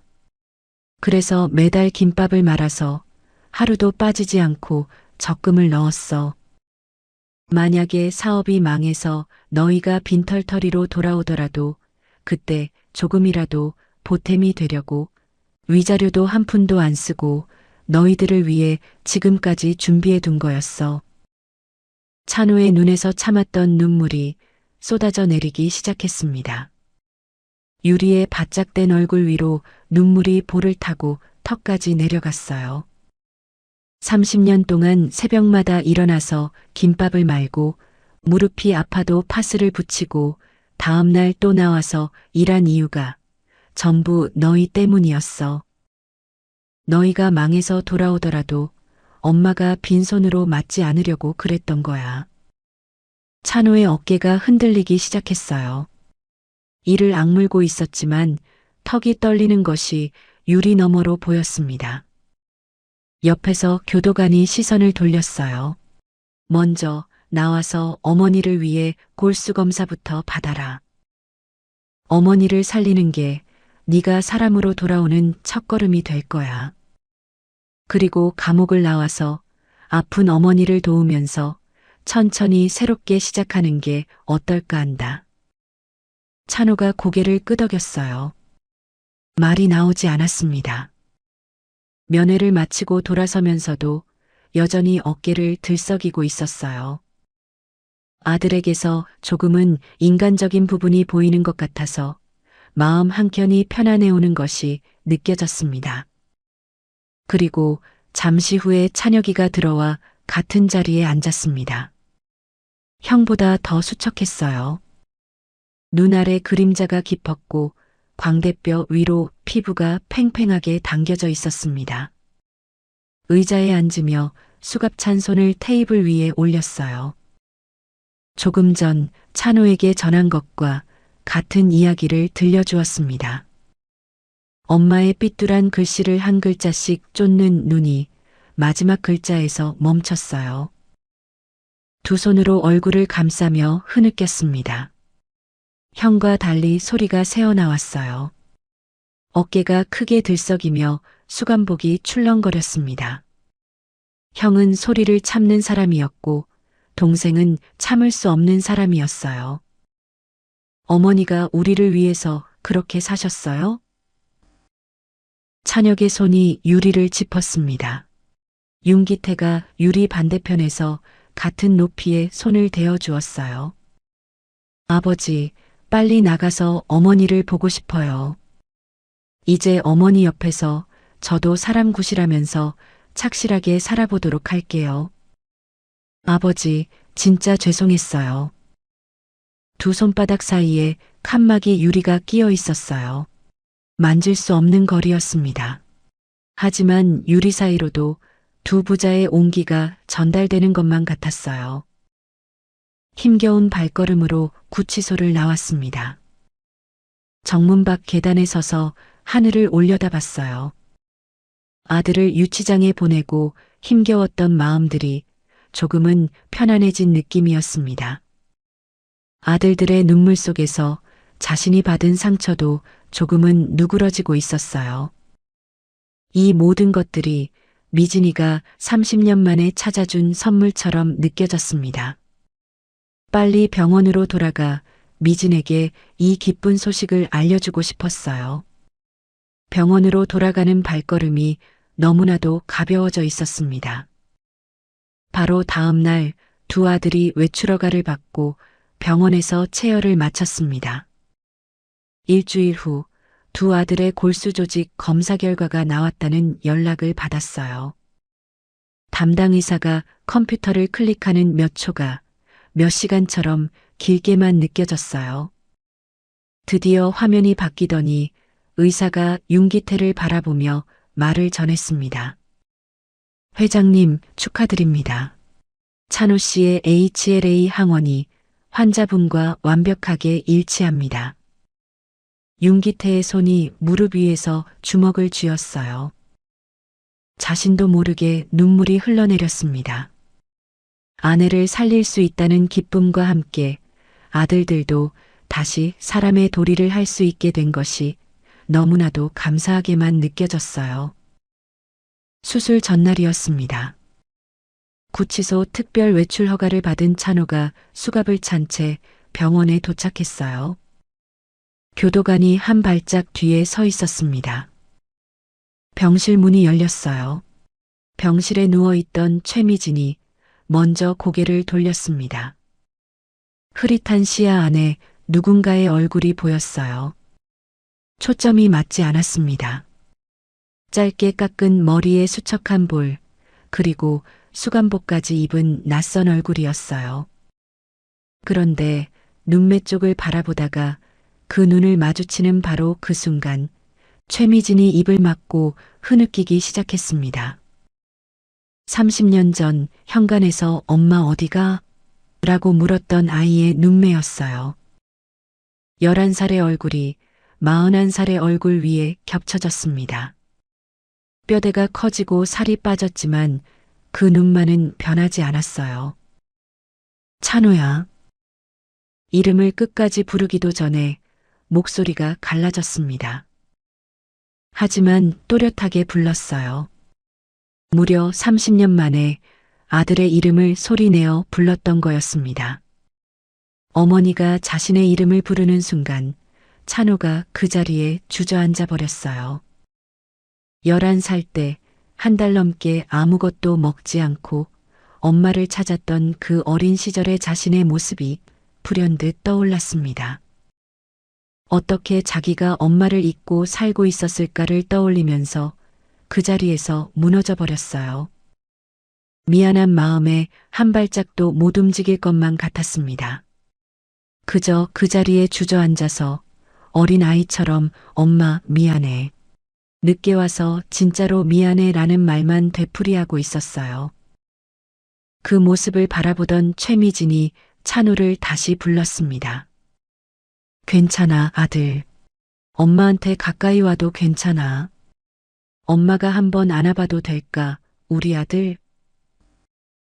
찬호가 수감복에 수갑을 찬 채로 엄마의 침대로 기어갔습니다.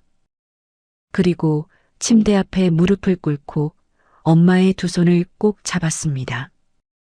최미진이 무릎 꿇은 아들의 머리를 감싸며 자신의 품에 아들을 꼭 안았어요.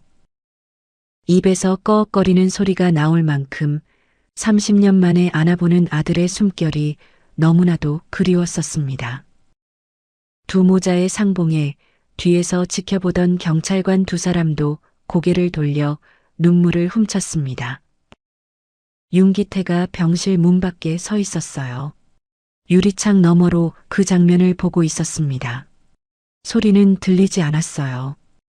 유리 한 장이 모든 소리를 삼키고 있었습니다. 하지만 보였어요. 최미진의 마른 손이 찬호의 머리를 쓸어넘기는 순간 찬호의 어깨가 그 손길을 느끼며 떨리고 있었습니다. 수갑의 금속이 하얀 이불 위에서 엄마의 손을 맞잡은 채로 빛나고 있었어요. 소리가 없어서 더 깊은 울림으로 날아왔습니다. 30년 전 자기가 빼앗은 것이 무엇이었는지를 이 유리창이 보여주고 있었습니다. 매일 아침 머리를 쓸어 넘겨주고 열이 나면 이마를 짚어주던 그 손길을 30년 만에 찾은 두 모자의 눈이 오랜 동안 뜨거웠어요. 수술 당일 아침이었습니다. 4시간의 수술 시간이 예정되어 있었어요. 복도 대기실에 4사람이 앉아 있었습니다. 윤기태와 권영호가 나란히 앉았고 맞은편 별도의 의자에 수갑을 찬 찬혁과 교도관이 앉아 있었어요. 4사람이 같은 수술실 문을 바라보고 있었지만 각자의 침묵은 달랐습니다. 1시간이 지났어요. 윤기태가 복도를 왔다 갔다 했습니다. 권영호가 종이컵에 커피를 따라 건넸지만 마실 수 없었어요. 2시간을 넘어 벽시계 초침이 또각또각 소리를 냈습니다. 시간이 너무나도 느리게 흘러가는 느낌이었어요. 찬혁이 고개를 숙인 채 중얼거렸습니다. 형, 조금만 더 힘내. 엄마도 제발 힘내요. 기도하는 자세였어요. 윤기태가 의자에 앉은 채 고개를 뒤로 젖히고 천장을 보고 있었습니다. 커피는 식어서 종이컵 안에서 굳어가고 있었어요. 드디어 4시간이 넘어서야 수술실 문이 열렸습니다. 의사가 마스크를 내리며 나왔어요. 복도에 4사람이 동시에 일어섰습니다. 성공입니다. 골수 생착 가능성이 매우 높아 보이고 두 분 다 건강하십니다. 윤기태의 무릎에서 힘이 빠졌어요. 찬혁이 옆에서 아버지의 팔을 잡았습니다. 두 사람이 서로를 붙잡고 안도의 눈물을 흘리기 시작했어요. 진짜 가족들만이 느낄 수 있는 특별한 감정이라는 것을 서로 잘 알고 있었습니다. 30년 동안 이 가족을 지켜본 권 실장의 눈에도 물기가 번지고 있었어요. 한 달이 지나 최미진이 퇴원했습니다. 얼굴에 생기가 많이 돌아와 있었어요. 윤기태가 직접 차를 몰고 병원 앞에 섰습니다.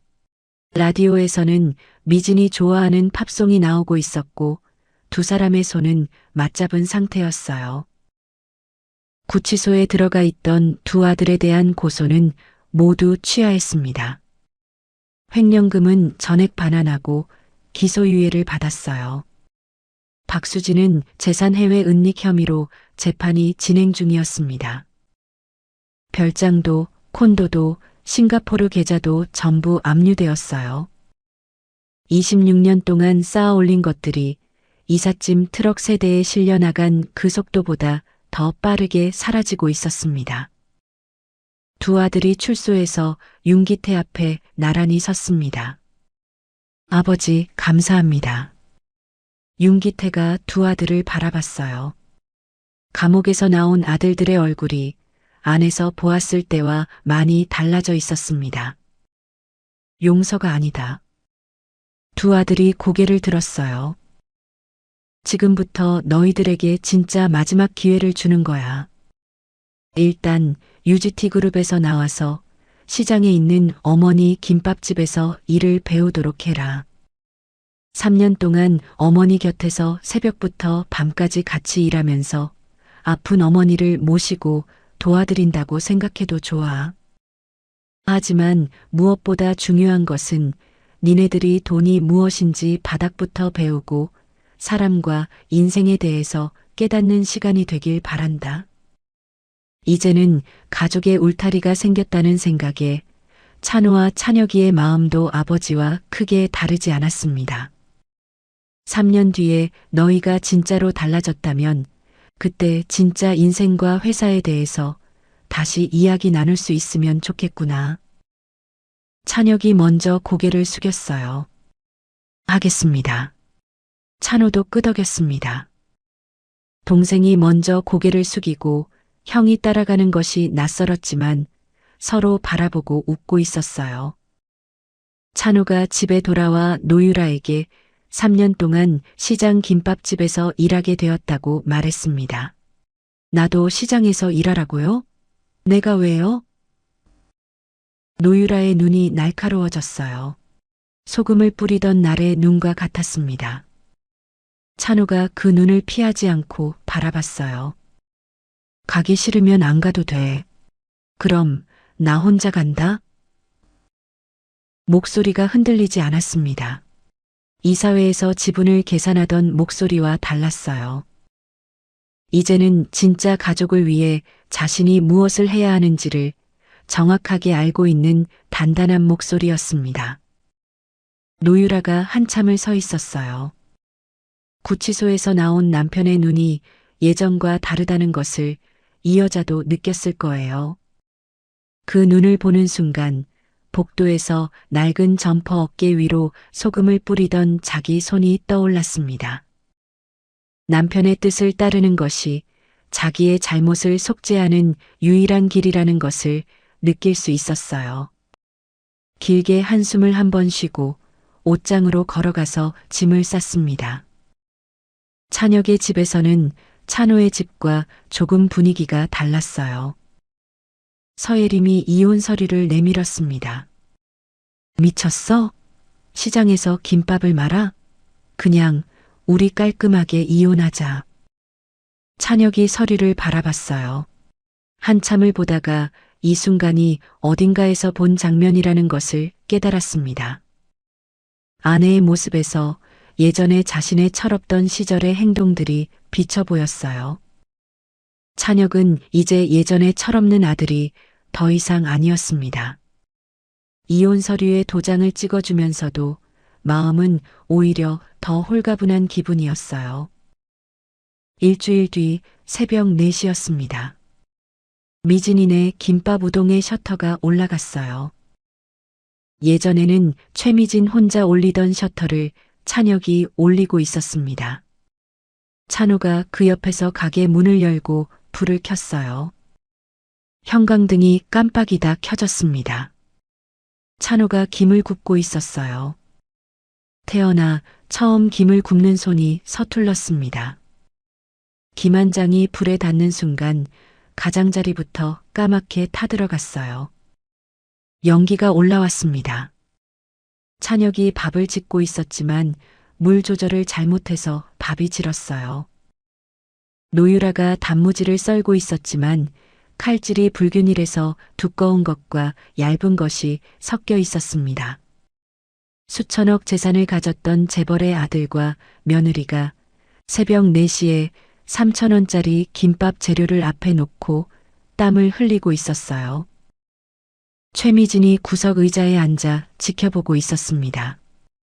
아직 체력이 완전하지 않아 서서 일할 수 없었어요. 하지만 눈은 또렷했습니다. 30년 동안 혼자 서 있던 자리에서 처음으로 앉아서 지켜보는 아침이었어요. 김은 불 조절 못하면 전부 다 탈 거야. 약불로 찬찬히 해야 해. 찬호가 불을 줄였어요. 또 태웠습니다. 연기가 올라왔어요. 최미진이 작게 웃었습니다. 입꼬리가 올라가는 것을 생선가게 아주머니가 봤다면 30년 만에 처음이라고 했을 거예요. 서투르고 엉망이고 밥이 질고 김이 타고 단무지가 들쭉날쭉했지만 이 좁은 가게 안에 사람이 가득 차 있었습니다. 노유라가 소금통을 집어들었어요. 뚜껑을 여는 순간 손이 멈췄습니다. 시아버지 등 뒤에 뿌렸던 소금이었어요. 눈이 잠깐 흔들렸습니다. 하지만 아무 말 하지 않았어요. 소금을 밑간을 위해 밥 위에 뿌렸습니다. 어디에 쓰이느냐에 따라서 그 재료의 의미는 하늘과 땅 차이였습니다. 아마도 여기에서 일하고 있는 모든 사람들도 그 쓰임새가 달라진 이곳에서 완전히 새로운 사람으로 다시 태어나고 있었어요. 가게 밖으로 새벽빛이 스며들기 시작했습니다. 셔터 틈 사이로 들어오는 햇살이 좁은 가게 바닥을 가로질렀어요. 벽에 붙은 노란 사진 위에도 빛이 닿았습니다. 사진 속 아이들이 웃고 있었어요. 사진 밖에서도 30년 뒤의 아이들이 김밥 앞에서 서투르게 서 있었습니다. 30년 동안 사진으로만 보던 아이들이 사진 밖으로 나와 있었어요. 6개월이 지났습니다. 재래시장의 아침은 예전과 같았지만 미진이네 김밥 우동은 달라져 있었어요. 찬호가 능숙하게 김밥을 말고 있었습니다. 3달 전까지만 해도 김을 태우기만 하던 손이 이제는 밥 위에 재료를 올리고 단번에 말아내는 리듬을 익혀가고 있었어요. 찬혁이의 된장국이 여전히 조금 짜기는 하지만 많이 좋아지고 있었습니다. 새벽 단골 택시기사가 김밥을 받아들며 말했어요. 사장님, 요즘 아들분들이 만든 김밥도 맛있네. 최미진이 앞치마로 손을 닦으며 대답했어요. 모두 다 제 아들들이에요. 최미진의 목소리가 밝아졌고 입꼬리도 미세하게 올라가 있었어요. 30년 동안 하고 싶어도 하지 못했던 내 아들들이라는 말을 이제는 어디서도 먼저 하게 되었습니다. 택시기사는 그 무게를 모르고 김밥을 들고 나갔지만 계산대 뒤에서 노유라가 고개를 돌렸습니다. 시어머니의 입에서 제 아들들이라는 말이 나오는 것을 처음 들은 것이었어요. 노유라의 눈이 한번 깜빡였습니다. 반년 전에 소금을 뿌렸던 사람이 지금 이 가게에서 착한 며느리의 모습으로 가족들과 함께 서 있었어요. 매주 일요일이면 윤기태가 시장에 왔습니다. 김밥 한 줄을 시키면 찬호가 직접 말아서 내놓았어요. 아버지와 아들이 좁은 테이블에 마주 앉아 김밥을 먹었습니다. 반찬이 쏟아지지 않았고 고성이 오가지 않았어요. 대리석 위에 진수성찬이 아니었지만 작은 김밥을 먹는 이 밥상이 더 따뜻하고 편안했습니다. 어느 일요일이었어요. 김밥을 먹다가 윤기태가 기침을 했습니다. 찬우가 물컵을 밀어주며 말했어요. 아버지, 괜찮으세요? 윤기태의 손이 멈췄습니다. 김밥을 짚고 있던 젓가락이 공중에서 멈춘 채 움직이지 않았어요. 반년 전 대리석 식탁에서 단 한 번도 듣지 못했던 말이었습니다. 암일 수 있다고 했을 때도 듣지 못한 그 한마디가 3,000원짜리 김밥 앞에서 나왔어요. 목이 메어와서 대답이 제대로 나오지 않았습니다. 자신의 암 진단 해프닝이 진짜 가족을 찾게 해준 것만 같아서 눈물이 자꾸만 앞을 가렸습니다. 고개를 끄덕이며 괜찮다는 말을 전하고는 아들이 보지 않게 눈물을 닦았어요. 오늘따라 김밥이 더 맛있게 느껴졌습니다. 저녁이 되면 윤기태와 최미진이 시장 골목을 걸었어요. 최미진의 걸음이 느렸습니다. 윤기태가 반 걸음 앞서 가다가 멈추고 느린 걸음에 자기 보폭을 맞춰 나란히 걸었어요. 30년 전에는 앞서 걸었습니다. 당신이랑은 더 이상 못 가라고 말하며 앞서갔어요. 지금은 옆에 서 있었습니다. 가로등 불빛 아래에서 걸음을 멈추고 최미진의 손을 잡았어요.